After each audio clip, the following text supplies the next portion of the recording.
So as the title says, the slap heard around the world. I didn't even know this went on. A friend of mine sent me a text and said, "Did you hear what happened?" And I'm like, "What happened?" And he's like, "Look what happened with Will Smith." For those who don't know, I'm actually a big fan of the actor. I think he's kind of cool. I grew up watching Fresh Prince of Bel-Air. He used to put me to sleep at night. So there may have been that affinity with him. Bad Boys 1 and 2. I think there was a third. So just an interesting guy from an actor's perspective. Don't know him personally. Don't know anything about him from a personal perspective. But, that's been the big talk that's going on in the Facebook world and social media. For me, I'm not here to comment on that. I'm not here to talk about this to the degree. What I am doing is I look at the response and it comes, and then I look at it from my world, right? And I've shared a post about this a couple months ago, and it talked about how when you, the individual, allow someone else to trigger you or have you react in a specific way or any way in general, you are not in control of yourself. What ends up happening is you're allowing your other circumstances to control you, right? And this happens in our life. We do this often. And some may say, well, it was Jada. Look, she gave him the look, and that's why he reacted. Well, remember, my whole point of this conversation has nothing to do with them, but just in the generality of when you react, right, based on what someone may say, someone may do, whatever that is, and it disturbs your inner peace, you are no longer in control of yourself. What ends up happening is you're allowing other people to control you or other things or other circumstances. Now, let's take this to life, right? Let's take this to business.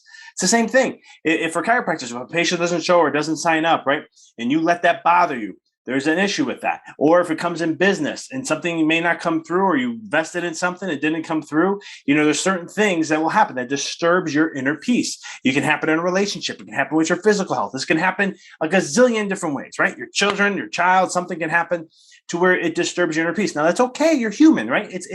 We're not going to stay there all the time. It's impossible. Even the best masters will get affected in some ways. But what ends up happening is not letting that dictate or control you in those aspects. Short term, maybe. Long term, you stay centered. You learn. You stay centered in that process so no one can end up controlling you, and you can take your energy and put it to what you want to create. See, because that's the biggest thing about that lesson is that when you have inner peace and you don't let no one disturb you, it's not about that no one can control you anymore. That's not, that's what the phrase is. I don't like using it that way. What I teach is this.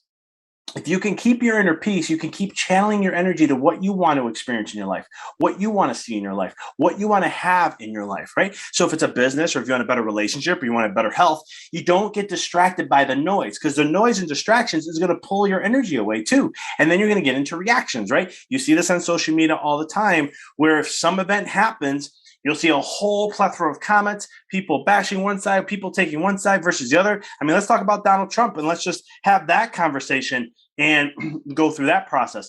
But, or talk about Biden, right? You're going to have two vastly different opinions about two individuals. But at the end of the day, it's taking that energy and creating it into what you want to create for yourself. Don't let others distract or pull you away. This is where things like, and I'm writing my third book right now about decoding the matrix. And one of the things I talk about is the energy and the element of victimhood, right? We have this in mainstream media. We have this in many different aspects where it's all about the victim in a sense. And when you look at that, that is allowing an event to happen and thinking you're powerless. And I won't go into the whole details of that, but it relates a little bit to what I'm talking about, because what ends up happening is you're allowing something to dictate and control your life rather than you stepping up and letting yourself choose to dictate that. And when you can do this, and when you practice this takes time, because we weren't taught this as kids. We weren't taught this growing up. You don't see it in mainstream media. You don't see it in the major societies of what society does. And so when you start to, the way your brain gets impressions and imprints on, it does these things. But what ends up happening is you really want to look at centering and keeping the energy to what you want to create. So if someone talks about, if someone talked about my wife, trust me, I'm not going to be cool about it. But I'm also going to be like, you know what? I'm in my head, I'm going to breathe and feel the energy and know where is that coming from and focus there. That's just what I do. I try to diffuse things as quick as possible for whatever that may be. Now, everyone has their own way. Some people react. Someone says something about my wife, I'm going at them no matter what. And that's fine. Yes, you're right. You get to choose, right? But at the end of the day, it's where do you want to channel energy and what you want to create?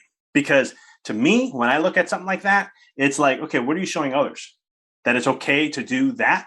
It's okay to just overreact in certain ways. And then it shows the imbalance of the individual, because we only do things, something like when we do something that's out of the norm, it's usually because there's chaos within, right? And when we have chaos within, we create chaos outside. And so this is another thing that I just like to look to witness at. And so you can take these principles, you can use them in your life, you can use them in business, you can use them in all these different things. They're universal. That's what I love about the work I do, is I don't look for just one specific. I want to know this, and can it apply to all things? If it can, those are usually laws or they're spiritual truths or something along those lines. And we can take that and then we can use it multiple times over and over in different areas of our life, so we can level up and do that. So that's what I got for you guys today. Let me know. What do you think? Well, comment below. What's your thoughts? Joanne, thank you for commenting on here. I appreciate that. Yes, another word for a great performance, right? I won't even get into that. But it's one of those things. Share. Let me know what you think. Comment in. And then always appreciate you guys, and hope you have an amazing, amazing Monday.